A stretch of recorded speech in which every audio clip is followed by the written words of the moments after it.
ने किया कि अब चरणान योग का जो महान ग्रंथ है रत्नकरण श्रावकाचार, अब उसको पढ़ाना चाहिए।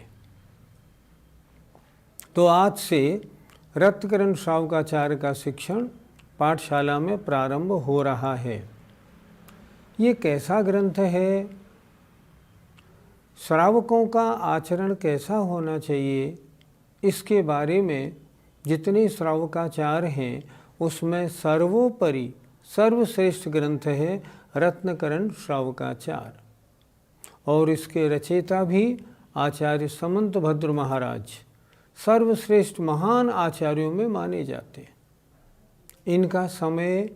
इनका समय ईसा की दूसरी तीसरी शताब्दी अर्थात लगभग आज से 1700-1800 वर्ष पूर्व ये हुए थे। ये कौन थे? ये उरकपुर के राजा के पुत्र थे। इनका नाम था शांति वर्मा। कितने विद्वान थे, न्याय, व्याकरण, ज्योतिष, इन सब के प्रकांड विद्वान थे। इसलिए इन्होंने पहले तो खूब अध्ययन किया। अध्ययन करने के बाद इन्होंने दीक्षा ले ली। दीक्षा लेने के बाद अचानक पूर्व कर्म असाता वेदिनी का तीव्र उदय था, तो इनको भस्मक व्याधि लग गई। भस्मक व्याधि का मतलब होता है जो खाते थे सब भस्म हो जाता था और बहुत भूख लगती थी। इन्होंने अपने आचार्य से कहा, गुरुदेव मुझे भस्मक व्याधि हो गई है, क्या करूं, बहुत भूख लगती है। आचार्य ने देखा कि ये शांति वर्मा जो है ना, है महान व्यक्तित्व, इसलिए उन्होंने उनको आज्ञा दी, तुम दीक्षा छोड़ दो और जैसे बने वैसे अपनी इस व्याधि को शांत करो, फिर आना। इन्होंने दीक्षा छोड़ दी और दीक्षा छोड़ने के बाद ये अपनी भूख जो भस्मक व्याधि में लगती है उसको शांत करने के लिए सब जगह इधर उधर जहाँ इनको मिलता था वैसे चले जाते थे। इनको अचानक काशी में जो एक शिवालय था, उस शिवालय में इनको अवसर मिला। ये वहाँ पहुँच गए और इन्होंने ये कहा कि यहाँ आप कितना ही इस मंदिर में द्रव्य चढ़ा दो, मैं सारा द्रव्य यहाँ के जो मंदिर के अधीश्वर मालिक हैं उनको खिला दूँगा। लोगों ने कहा ठीक है। राजा भी तैयार हो गए। तैयार होने के बाद वहाँ पर खूब द्रव्य आने लगा और ये सारे किवाड़ बंद करके सारे द्रव्य को स्वयं खाने लगे। खूब द्रव्य आता था, खूब इन्होंने खाया और इनकी व्याधि धीरे धीरे शांत होने लगी। काशी के राजा शिवकोटि थे, वो बड़े प्रसन्न थे कि इतना अच्छा कोई योगी आया है जो सारी सामग्री को भगवान को खिला देता है। लेकिन अचानक एक बार किसी ने छुप के देखा कि नहीं, ये खिलाते नहीं, ये तो खुद खा जाते हैं। राजा के पास शिकायत पहुंची। राजा ने कहा, आप क्या करते हो? समंतभद्र महाराज शिव वर्मा जी बोले, मैं खिलाता हूँ। बोले नहीं, गलत, आप खुद खाते हो। कि नहीं, मैं तो खिलाता हूँ। बोले अच्छा, तो हम आपकी परीक्षा करेंगे सामने। ठीक है। परीक्षा के लिए बहुत हजारों आदमी एकत्रित हो गए। इन्होंने उस समय स्वयंभू स्तोत्र की रचना की और स्वयंभू स्तोत्र की रचना करने से क्या हुआ, सामने जो पिंडी थी वो पिंडी जब भगवान चंद्रप्रभु का स्त्रवन आया तब पिंडी अचानक फट गई और उसमें से भगवान चंद्रप्रभु प्रकट हो गए। चारों ओर जय जयकार हुआ और जैन धर्म हजारों लोगों ने धारण किया। ऐसे महान आचार्य थे। इतना सारा द्रव्य खाने से इनकी भूख भी शांत हो गई थी, भस्मक व्याधि शांत हो गई और इन्होंने पुनः अपने आचार्य के पास जाके पुनः दीक्षा ले ली। महान विद्वान आचार्य थे। इन्होंने कौन कौन से ग्रंथ रचे देखें, आप्तमीमांसा, रत्नकरण श्रावकाचार, स्तुति विद्या, जिन शतक, गंधहस्ती महाभाष्य जैसे महान ग्रंथों की इन्होंने रचना की। ये सभी ग्रंथ अपने अपने क्षेत्र के बेजोड़ ग्रंथ आज भी माने जाते हैं। इनका काम था पूरे भारतवर्ष में घूमना और घूम के जो वहाँ का मेन चौराया हो उस पर मुनादी डिंडोरा पिटवाना कि जिसको मुझसे शास्त्रार्थ करना वो धार्मिक, आओ और शास्त्रार्थ करो। इन्होंने जितने स्थानों पर शास्त्रार्थ किया हमेशा विजयी रहे, क्योंकि ज्ञान था और क्षमता थी। ऐसे आचार्य समंतभद्र महाराज ने ये जो ग्रंथ रचा है रत्नकरण श्रावकाचार, इसकी सबसे बड़ी खूबी है ये निर्विवाद है। इसके किसी भी श्लोक में कोई विवाद नहीं, इसलिए श्रावकाचारों में सर्वश्रेष्ठ ग्रंथ माना जाता है। आइए आज से इसी ग्रंथ को हम पढ़ाना शुरू करेंगे।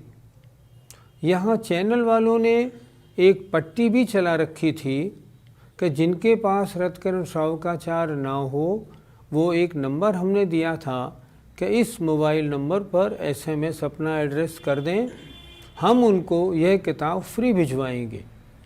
यदि आपने न किया हो कोई बात नहीं, अगर आपके घर में है तो आप निकाल के बैठिए। अगर आपके पास नहीं है रत्नकरण श्रावकाचार, पढ़ना आपको ज़रूर है, क्योंकि श्रावकों के लिए इससे अच्छा ग्रंथ नहीं। हम सही अच्छे श्रावक कैसे बने, इसको अगर बनना है ना तो ये ग्रंथ आपको पढ़ना ही होगा। और इसकी एक एक जो श्लोक है ना वो अनमोल अद्वितीय है, बहुत सुंदर ग्रंथ है। आइए शुरू करते हैं, किताब खोल लीजिए। ओम नमः सिद्धेभ्यः, ओम नमः सिद्धेभ्यः, ओम नमः सिद्धेभ्यः। ओकारं बिंदु संयुक्तं नित्यं ध्यायन्ति योगिनः, कामदं मोक्षदं चैव ओंकाराय नमो नमः। अविरल शब्द घनौघ प्रक्षालित सकल भूतल कलंका, मुनिभिरुपासित तीर्थाः सरस्वती हरतु नो दुरितम्। अज्ञानतिमिरान्धानां ज्ञानाञ्जनशलाकयाः चक्षुरुन्मीलितं येन तस्मै श्रीगुरुवे नमः। परं गुरुभ्यो नमः, परम्पराचार्य गुरुभ्यो नमः। सकलकलुषविध्वंसकं श्रेयसां परिवर्धकं, धर्मसम्बन्धकं भव्यजीवमनः प्रतिबोधकारकमिदं शास्त्रं श्रीरत्नकरण्डश्रावकाचार्यो नामधेयम्। अस्य मूलग्रन्थकर्तारः श्रीसर्वज्ञदेवाः, तदुत्तरग्रन्थकर्तारः श्रीगणधरदेवाः। प्रतिगणधरदेवास्तेषां वचोनुसारमासाद्य श्रीमध्वाचार्य समन्तभद्रदेवैर्विरचितम्। मङ्गलं भगवान् वीरो, मङ्गलं गौतमो गणी, मङ्गलं कुन्दकुन्दार्यो, जैनधर्मोऽस्तु मङ्गलम्। सर्वमङ्गलमाङ्गल्यं सर्वकल्याणकारकं, प्रधानं सर्वधर्माणां जैनं जयतु शासनं, जैनं जयतु शासनं, जैनं जयतु शासनं। नमः श्रीवर्धमानाय निर्धूतकलिलात्मने, सालोकानां त्रिलोकानां यद्विद्यादर्पणायते। देवादिदेव महावीर भगवान की जय। पंच परमेष्ठी भगवान की जय। आइए अपनी अपनी किताब खोलिए, आज पहला श्लोक प्रारंभ करते हैं। तैयार हो जाइए, अपनी अपनी पुस्तक खोल के बैठ जाइए। रत्नकरण श्रावकाचार संस्कृत में है, पर ज़रा भी घबराइएगा नहीं। हम ऐसे पढ़ाने की कोशिश करेंगे जो आपके एक एक शब्द समझ में आएगा, लेकिन संस्कृत का उच्चारण आप हमारे साथ करें। किताब खोल के बैठें और हमारे साथ उच्चारण करें। देखिए, एक निवेदन और करना चाहूँगा। महान ग्रंथ है, चाय पीते हुए, नाश्ता करते हुए इसको न देखें, क्योंकि इससे जिनवाणी की अभिनय होती है। महान ग्रंथों के साथ ऐसा नहीं करें। जब इस ग्रंथ का पाठ हो या जब आप बैठें टीवी के सामने, तो बिल्कुल निश्चिंत होकर बैठें और अच्छी तरह समझें। किताब खोलिए, उच्चारण करते हैं, मेरे साथ करिएगा। नमः श्री वर्धमानाय, बोलो। नमः श्री वर्धमानाय निर्धूत कलिलात्मने, निर्धूत कलिलात्मने सालोकानां त्रिलोकानां सालोकानां त्रिलोकानां यद्विद्यादर्पणायते। यद्विद्यादर्पणायते। एक बार बोलिए, नमः श्री वर्धमानाय निर्धूत कलिलात्मने सालोकानां त्रिलोकानां यद्विद्यादर्पणायते। आइए अब एक एक शब्द का अर्थ समझते हैं। नमः नमस्कार हो, श्री वर्धमानाय श्री वर्धमान भगवान के लिए, अर्थात श्री वर्धमान भगवान को नमस्कार हो। कैसे हैं वर्धमान भगवान? निर्धूत, नष्ट कर दिया है। कलिल माने कर्म कलंक को, आत्मने आत्मा से जिन्होंने। आत्मा अनादिकाल से हम संसारी जीवों की आत्मा कर्म से मैली है। तो कौन से महावीर भगवान? जिन्होंने आत्मा को कर्म कलंक से निर्धूत नष्ट कर दिया है, जिन्होंने आत्मा के साथ लगे हुए अष्ट कर्मों को नष्ट कर दिया है। अभी कहाँ हैं? अभी तो सिद्धालय में विराजमान हैं। और कैसे हैं महावीर भगवान?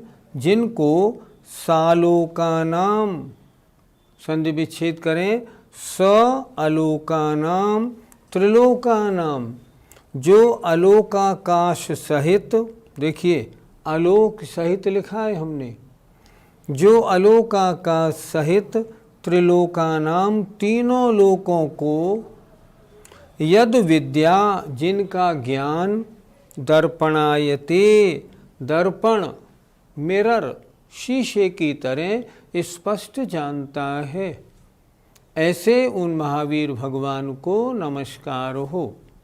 फिर देखें अच्छी तरह से, नमः श्री वर्धमानाय श्री वर्धमान भगवान को नमस्कार हो। कैसे हैं वर्धमान भगवान? जिन्होंने अपनी आत्मा से कलिल माने पाप कर्म कलंकों को, निर्धूत माने नष्ट कर दिया है। जिन्होंने समस्त कर्मों को नष्ट करके अपनी आत्मा को परम शुद्ध बना लिया है, और जिनकी आत्मा में सा अलोकानाम अलोकाकाश सहित तीनों लोक, यद विद्या माने जिनके केवल ज्ञान में, दर्पणायते दर्पण के समान प्रतिबिंबित होते हैं। जैसे दर्पण के सामने जो वस्तु आती है उसमें झलकती है, ऐसे ही जिनके केवल ज्ञान में सारा तीन लोक नहीं, तीनों लोक नहीं, सारा अलोकाकाश भी जिनके केवल ज्ञान में दर्पण की तरह स्पष्ट झलकता है, ऐसे उन महावीर भगवान को मैं नमस्कार करता हूँ। मैं कौन? आचार्य समंत भद्र महाराज। मैं अर्थात आचार्य समंत भद्र महाराज कह रहे हैं, ऐसे उन वर्धमान भगवान को मैं नमस्कार करता हूँ। पंडित जी, किसी भी ग्रंथ की रचना से पूर्व मंगलाचरण क्यों किया जाता है? मंगलाचरण दो शब्दों से बना है, मंगल और आचरण। अर्थात मंगल, मंगल क्या शब्द है? मंगल का अर्थ मतलब होता है जो आत्मा के साथ लगे हुए कर्मबल को गलावे। दूसरा अर्थ होता है जो सुख या पुण्य की प्राप्ति कराए, उसे कहते हैं मंगल। और ग्रंथ के प्रारंभ में जो मंगल करके कार्य किया जाता है उसे कहते हैं मंगलाचरण। मंगलाचरण करना चार कारणों से ज़रूरी है। पहली बात, जो भद्र पुरुष धर्मात्मा सज्जन लोग होते हैं, किसी कार्य को करने से पहले अपने से बड़ों का स्मरण करते हैं, फिर कार्य शुरू करते हैं। इसलिए पहले भगवान का स्मरण करें, फिर अपने ग्रंथ को लिखना शुरू करें। दूसरी बात, नास्तिकता का परिहार करने के लिए हम ऐसे नहीं जो हम किसी भगवान को नहीं मानते, हम आस्तिक हैं, हम भगवान को मानते हैं। इसीलिए तो ग्रंथ लिखने में सबसे पहले हम भगवान को याद करते हैं, उनको नमस्कार करते हैं, फिर ग्रंथ लिखते हैं। तीसरी बात, ये ग्रंथ बिना किसी विघ्न के संपूर्ण हो जाए, इस भावना के साथ मंगलाचरण किया जाता है। जो मंगल हैं उनका स्मरण करने से कार्य निर्विघ्न संपन्न होता है। और चौथी बात, मैं पुण्य की प्राप्ति करूं, पुण्य प्राप्त करूंगा तो मेरे इस कार्य में कोई पाप रूप विघ्न नहीं आएगा। इसलिए चार कारणों की वजह से, पहली बात सभ्य पुरुषों का आचरण, दूसरी बात नास्तिकता का परिहार, तीसरी बात विघ्न का नाश, चौथी बात पुण्य की प्राप्ति। चार कार्यों में सबसे, इसलिए चार की वजह से हर ग्रंथ से पूर्व मंगलाचरण करना ज़रूरी होता है। और हम देखते भी हैं हर ग्रंथ में पहले मंगलाचरण होता है, फिर ग्रंथ का विषय प्रारंभ होता है। पंडित जी, केवल ज्ञान की क्या महिमा है? आत्मा का ज्ञान गुण ज्ञानावर्णी कर्म के नष्ट होने से जहाँ पूर्ण प्रकाशित हो गया हो, उसे कहते हैं केवल ज्ञान। केवल ज्ञान में किसी इंद्रिय या मन की सहायता नहीं होती, ये आत्मा से होता है। ये जानता किसको है? तीनों लोकों में और पूरे अलोकाकाश में। अलोकाकाश में जो आकाश द्रव्य है और तीनों लोकों में जितने द्रव्य हैं, उनकी जितनी अनंत पर्याय हो गई, जो आगे होंगी और जो वर्तमान में हैं, उन सब पर्यायों को एक साथ, क्रम से नहीं अक्रम से, जो संपूर्ण रूप से जानता है, उसका नाम केवल ज्ञान है।